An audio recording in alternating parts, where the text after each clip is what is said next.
ભજીયા પકોડા પહેલાં ખરકોડીના પાન લીધા છે. ખરકોડીના પાનને બેસી જેવી ઝીણી ઝીણી કરી નાખી છે અને હવે નાખીએ છીએ એને આપણે ચણાના લોટમાં. ચણાના લોટમાં નાખ્યા પછી મિક્સ કરી દેવાનું છે અને એમાં જોઈતો મસાલો મરચું, ધાણા જીરું, હળદર, મીઠું બધું નાખીને વ્યવસ્થિત રીતે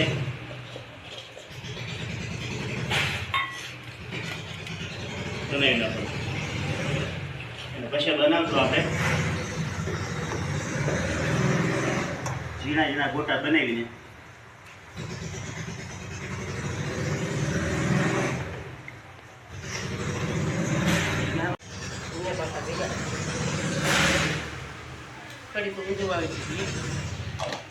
આ નાખ્યા હતા હજુમાં આપણે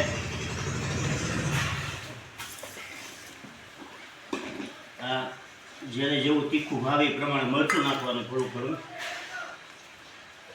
કારણ કે આપણને તીખું વધારે ફાવે છે એટલે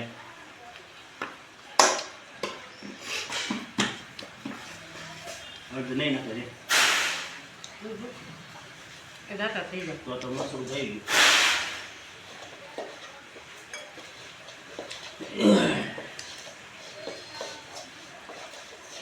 થોડા ખાઈ લો ઓલા થઈ જાય પાણી પી જાય.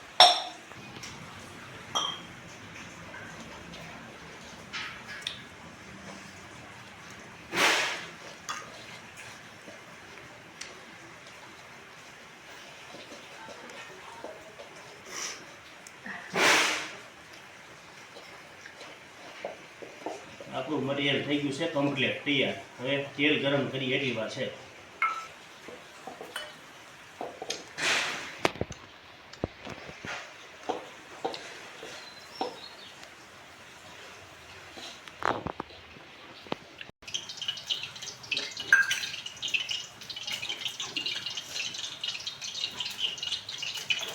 બટેટાના ગોટા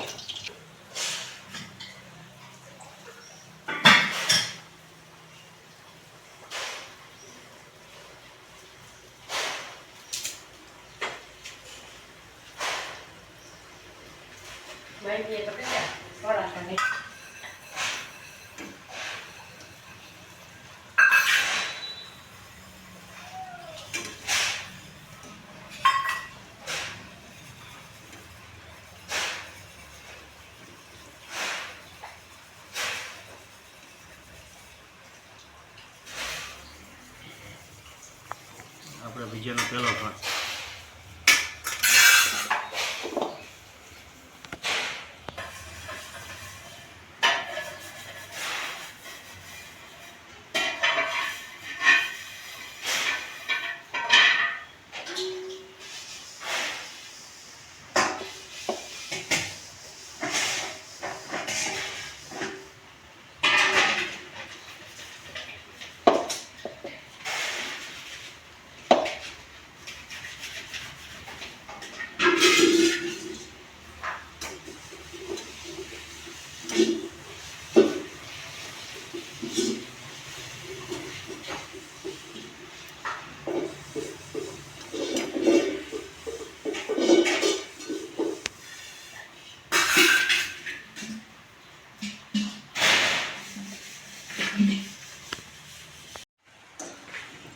તો મિત્રો થઈ ગયા છે આપણે આ ખરખોડીના પાનના ભજીયા.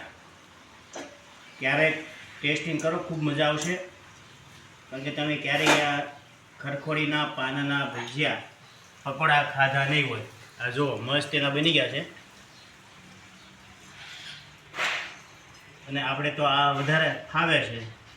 અમારા ઘરે ખરખોડીનો વેલો છે એટલે પાંદડા અમને અહીંયા મળી રહે છે.